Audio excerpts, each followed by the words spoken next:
And now we move into the final section of our 60th Friday weekly show from Radio Free UK. We have a chapter from our first audiobook, The Market for Liberty, and this is Chapter 2, Man and Society.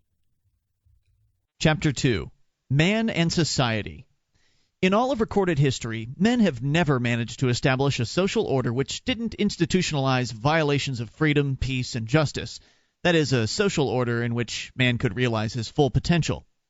This failure has been due to the fact that thinkers have never clearly and explicitly understood three things, namely, number one, the nature of man, 2, what kind of society this nature requires for men to realize their full potential, and 3, how to achieve and maintain such a society.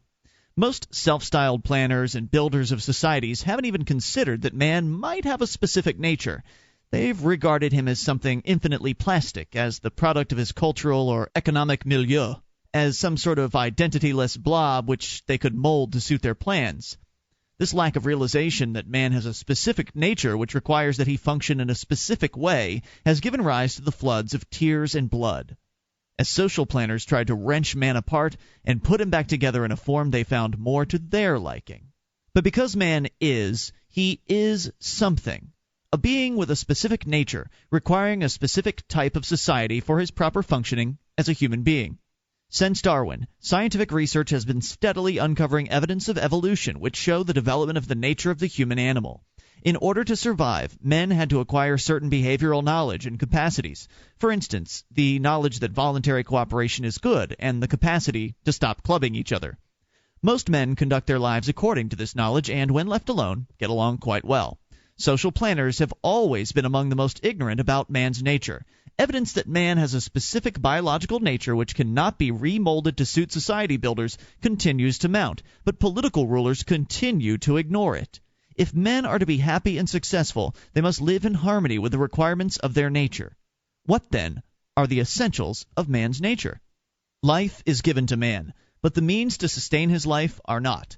If a man is to continue living, he must in some way acquire the things he needs to sustain his life, which means that either he or someone else must produce these things. There's no environment on Earth where man could exist without some sort of productive effort, and there's no way he could be productive without using his mind to decide what to produce and how to produce it. In order to survive, man must think.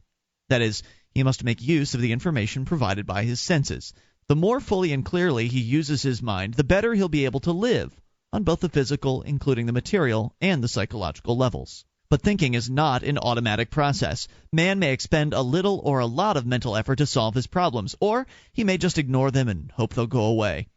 He may make it a policy to keep his mind fully aware and always use it as effectively as he can, whether he's a genius or a dimwit. Or he may drift through life in an unfocused mental haze, playing ostrich whenever he sees something that would require mental effort and commitment. The choice to think or not to think is his, and it is a choice which every man must make. Because man must initiate and maintain the process of thinking by an act of choice, no one else can force him to think or do his thinking for him. This means that no man can successfully run another man's life. The best thing one man can do for another is not to prevent him from enjoying the benefits of his thinking and productive work, nor to shield him from the bad effects of refusing to think and produce. Life is given to man, but the knowledge of how to sustain that life is not. Man has no automatic knowledge of what is good or bad for him, and he needs this knowledge in order to know how to live. If he is to have a full and happy life, he needs a blueprint to show him what is pro-life and what is anti-life, and to guide his choices and actions. Such a blueprint is a code of morality, a chosen guide to action. If a man wants his morality to further his life instead of crippling it, he must choose a morality which is in harmony with his evolved nature as a sensing, thinking being. Choosing effective guides to action is not a matter for blind faith or reasonless whim. It requires clear, rational thought. Therefore, one's morality shouldn't be a set of do's and don'ts inherited from one's parents or learned in church or school. It should be a clearly thought-out code, guiding one toward pro-life actions and away from anti-life actions. The purpose of morality is to teach you to enjoy yourself and live. A rational morality doesn't say, "Don't do this because God or society or legal authorities or tradition says it's evil." It does say, "Only if you act according to your reason can you have a happy, satisfying life." In any code of morality, there must be a standard by which all goals and actions can be judged. only life makes values meaningful or even possible. If you're dead, you can't experience any values at all, and without values, happiness is impossible. So for each man who values living, his own life is his moral standard. Death, the negation of all values, is the only alternative standard. Since each man's own life is his objective standard, it follows that whatever serves or enhances his life and well-being is good, and whatever damages or destroys it is wrong. In a rational morality, one designed to further each individual man's life and happiness, whatever is pro-life is moral, and whatever is anti-life is immoral. By life is not meant merely man's physical existence, but all aspects of his life as a sensing, thinking being. Only by rational thought and action can a man's life be lived to its fullest potential, producing the greatest possible happiness and satisfaction for him. Man has only one tool for getting knowledge, his mind, and only one means to know what is beneficial and harmful, his faculty of reason. Only by thinking can he know what will further his life and what will harm it. For this reason, choosing to think is a man's most powerful tool and greatest virtue, and refusing to think is his greatest danger, the surest way to bring him to destruction. Since man's life is what makes all his values possible, morality means acting in his own self-interest, which is acting in a pro-life manner. There's nothing mystical or hard to understand about right and wrong. A rational morality makes sense. Traditional morality, teaching that each man must devote a part of his life not primarily for his own good, but for God or the state or the common good, regards man as a sacrificial animal. Today, many are recognizing this doctrine for what it is, the cause of incalculable human carnage, and a morality or life is gradually replacing it. A rational morality and a morality of self-interest, a pro-life morality. The only way for a man to know what will further his life is by a process of reason. Morality, therefore, means acting in his rational self-interest. In fact, no other kind of self-interest exists, since only that which is rational is in one's self-interest. Sacrifice, the act of giving up a greater value for a lesser value, a non-value or a disvalue, is always wrong, because it's destructive of the life and well-being of the sacrificing individual. In spite of traditional moralities which glorify a life of sacrificial service to others, sacrifice can never benefit anyone. It demoralizes both the giver, who has diminished his total store of value, and the recipient, who feels guilty about accepting the sacrifice and resentful because he feels he's morally bound to return the favor by sacrificing some value of his own. Sacrifice carried to its ultimate end results in death. It is the exact opposite of moral, pro-life behavior, traditional moralists to the contrary notwithstanding. A man who is acting in his own self-interest, that is, who is acting morally, neither makes sacrifices nor demands that others sacrifice for him. There's no conflict of interest between men who are acting in their own self-interest, because it's not in the interest of either to sacrifice for the other or to demand a sacrifice from the other. Conflicts are produced when men ignore their self-interest and accept the notion that sacrifice is beneficial. Sacrifice is always anti-life. In summary, man by his nature must choose to think and produce in order to live, and the better he thinks, the better he will live. Since each man's own life makes his values possible, chosen behavior which furthers his life as a thinking being is the moral, and chosen behavior which harms it is the immoral. Without free choice, morality is impossible. Therefore, rational thought and the action of their rewards, emotional, physical, and material, are the whole of man's self-interest. The opposite of self-interest is sacrifice, which is always wrong because it's destructive of human life.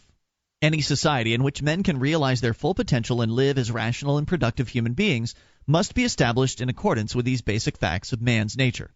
It must be a society in which each man is left unmolested, in which he's free to think and to act on his ideas without anyone else trying to force him to live his life according to their standards. Not only must each man be free to act, he must also be free to fully enjoy the rewards of all of his pro-life actions. Whatever he earns in emotional joy, material goods, and intellectual values such as admiration and respect must be completely his.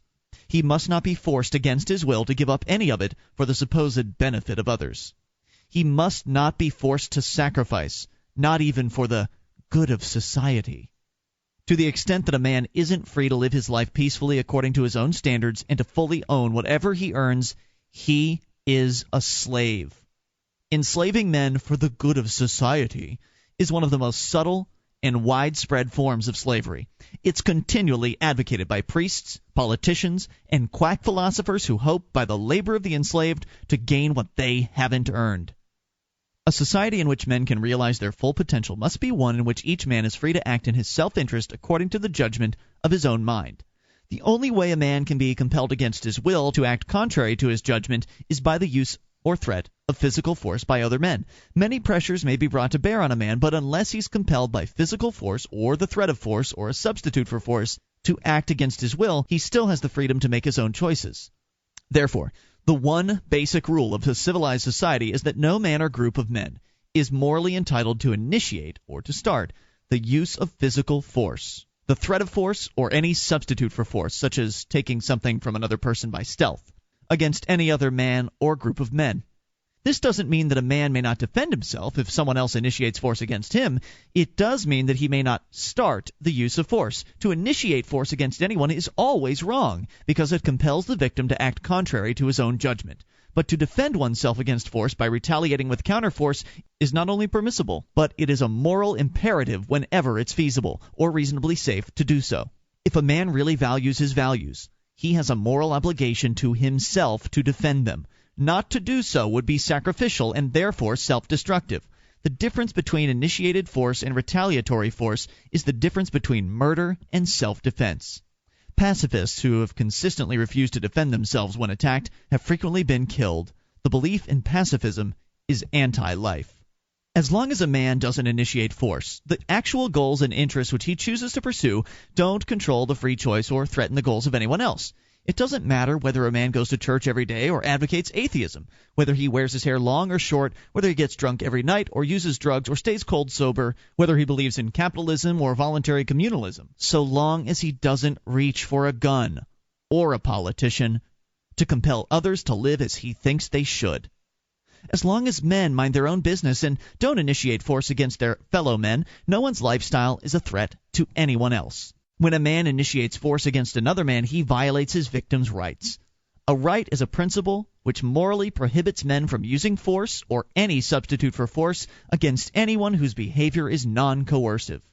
A right is a moral prohibition. It doesn't specify anything with regard to what actions the possessor of the right may take, so long as his actions are non-coercive. It morally prohibits others from forcibly interfering with any of his non-coercive actions.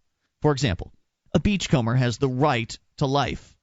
This right says nothing of what the beachcomber may do with his life. It says only that no one else may forcibly interfere with his life so long as he doesn't initiate force or fraud against them. Suppose, however, that the beachcomber does initiate force against a cab driver and does $100 worth of damage to the taxi cab. In order to rectify the injustice, the beachcomber must pay the cabbie $100. The beachcomber does not then have the right to whatever part of his life and or property that's required to make reparations to the cabbie. The cabbie has a just claim to it.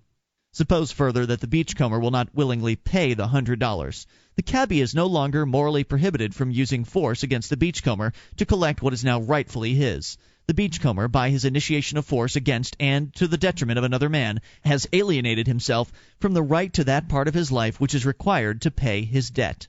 Rights are not inalienable, but only the possessor of a right can alienate himself from that right. No one else can take a man's rights from him. Each person has a right to his own life, which means that each person is a self-owner, assuming that his behavior has been and is non-coercive. Because a man has a right to his own life, he has the same right to any part of that life. Property is one part of a man's life. Material goods are necessary to sustain life, and so are the ideas which a man generates. So man invests his time in generating ideas and in producing and maintaining material goods. A man's life is made up of time, so when he invests his time in material or intellectual property, ideas, he is investing parts of his life, thereby making that property an extension of his life. The right to property is part of the right to life. There's no conflict between property rights and human rights. Property rights are human rights. Another aspect of man's life is his freedom of action. If a man is not free to use his body, his mind, and his time in any action he wishes, so long as he doesn't initiate force or fraud, he is in some degree a slave. The right to liberty, like the right to property, is an aspect of the right to life. All rights are aspects of the right to life, which means that each man has the right to every part of his own life. By the same token, he's not morally entitled to any part of another man's life, assuming the other man has not initiated force or fraud against him. Any right which violates someone else's right is no right at all. There can be no such thing as a right to violate a right, or rights would be meaningless. A man has the right to earn a decent living, but he does not have the right to a decent living if it must be provided by force out of someone else's earnings. That is, he has no right to enslave others and force them to provide his living, not even if he does so by getting the government to pass a law taxing others to make payments to him. Each individual is the owner of his own life, and no one else's. Rights are not a gift of God or of society. They're the product of the nature of man and of reality. If man is to live a productive and happy life and realize his full potential as a human being, he must be free from coercion by other men. The nature of man demands that he must have values and goals in order to live. Without them, human life is impossible. When a man is not free to choose his own goals, he can't act on the feedback from his behavior, and so he can't correct his errors and live successfully. To the extent that a man is forcibly prevented by others from choosing his own values and goals, he is a slave. Slavery is the exact opposite of liberty. They cannot coexist. Rights pertain only to individual men. There's no such thing as minority rights, states' rights, civil rights, or any other form of collective rights. The initiation of force against the collective is really the initiation of force against the individuals of which the collective is composed, because the collective has no existence apart from the individuals who compose it. Therefore, there are no collective rights. There are only the rights which every individual has to be free from the coercive actions of others. Morally, each man owns himself, and he has the right to do anything which doesn't violate another man's right of self-ownership. The only way a right can be violated is by coercion. This is why society in harmony with the requirements of a man's nature must be based on the rule of non-initiation of force. It must be a laissez-faire society. Laissez-faire means let people do as they please, meaning let everyone leave others alone to do as they choose. A laissez-faire society is a society of non-interference, a mind-your-own-business, live-and-let-live society. It means freedom for each individual to manage his own affairs in any way he pleases, not just in the realm of economics, but in every area of his life. If he restricts his behavior to his own affairs, it's obvious he can't initiate the use of force against anyone else. In a laissez-faire society, no man or group of men would dictate anyone's lifestyle, or force them to pay taxes to a state bureaucracy, or prohibit them from making any voluntary trades they wanted. There will likely never be a society completely free from the initiation of physical force by some men against others, because men can act irrationally if they choose to. A laissez-faire society is not a utopia in which the initiation of violence is impossible. Rather, it's a society which does not institutionalize the initiation of force, and in which there are means for dealing with aggression justly when it does occur. Can men ever achieve a laissez-faire society? Many people have an unshakable conviction that anything so ideal could never become a practical reality. They can't explain why they're so sure of this. They just feel an unreasoned certainty that it must be so. What is behind this reasonless certainty that the good, that is liberty, is unachievable? The answer lies in the inverted morality of tradition: altruism. Altruism is the philosophical doctrine which holds that anything which is done out of concern for the welfare of others is good, but that it is evil if motivated by a concern for self. Some variation of this doctrine has been a basic part of nearly all of the world's religions and philosophies for man's entire history. One of the most common of religious tenets is that selfishness is evil, and that only a selfless concern for the needs of others will win favor with God and man. Sacrifice is held to be among the greatest of virtues, simply because the beneficiaries of the sacrifice are others, and the loser is self. It isn't hard to see one of the reasons for the long-standing prominence of altruistic doctrines. Religious and political leaders can collect much more substantial offerings and taxes from people whom these leaders succeed in convincing that it's their moral duty to give as much as possible in sacrificial service to others than they can from people who live for their own rational self-interest. This something-for-nothing doctrine, altruism, is the moral ideal of human parasites. Altruism is an inverted morality, a morality of death. It teaches man that his interests are opposed to the interest of everyone else, and that the only moral thing he can do is to sacrifice his interests. This means that whatever is practical and beneficial for a man is immoral, and conversely, whatever is moral for him is impractical and destructive of his values. To the extent that a man is committed to some version of altruism, he can be either practical and immoral, or moral and impractical. He cannot be both moral and practical at the same time, and his self-respect and honesty hang in the balance. This artificial dichotomy between the moral and the practical splits man in two and sets him against himself. To the extent he makes himself worthy to live by sacrificing his values, he makes himself unable to live. To the extent he makes himself able to live by keeping and using his values, he makes himself unworthy to live. No man can fully practice such a code. If he did, it would kill him. For those who accept a morality based on altruism, their only protection from this belief is hypocrisy. They give it lip service, but practice it only so far as it is religiously and socially required to keep up a good front. This is the cause of most of the hypocrisy in our culture. Altruism makes hypocrisy necessary in order to live. A society full of hypocrisy is headed for the crematorium. The moral-practical dichotomy not only necessitates hypocrisy, it also gives all the advantages to evil, since the good is by virtue of its goodness incurably impractical for life on earth. If the evil and the practical are one and the same, then evil must always win. According to the altruist philosophy, evil holds all the cards, and man can hope for very little improvement in his life or in his society. Of course, people who hold the moral-practical dichotomy seldom consciously realize what they believe. They just know that whatever is right and good seems somehow unworkable, at least on any major scale. The idea of a laissez-faire society, that is, a society of non-interference, leaves them unmoved because it seems so impractical. But the morality of altruism is exactly opposite to the facts of man's nature. In reality, the only thoughts and actions which are in man's self-interest are rational ones, and there's never any conflict of interest between men who are behaving rationally. Sacrifice harms not only the man who makes the sacrifice, but also the man who accepts it. It is, therefore, inevitably detrimental. Acting in one's rational self-interest is always right. So the moral and the practical are simply two sides of the same coin. Since moral actions are inherently practical and pro-life, immoral actions are always impractical and anti-life. Evil, i.e. anti-life behavior, is, by its nature, weak and can only survive by the support good men can be misled into giving it.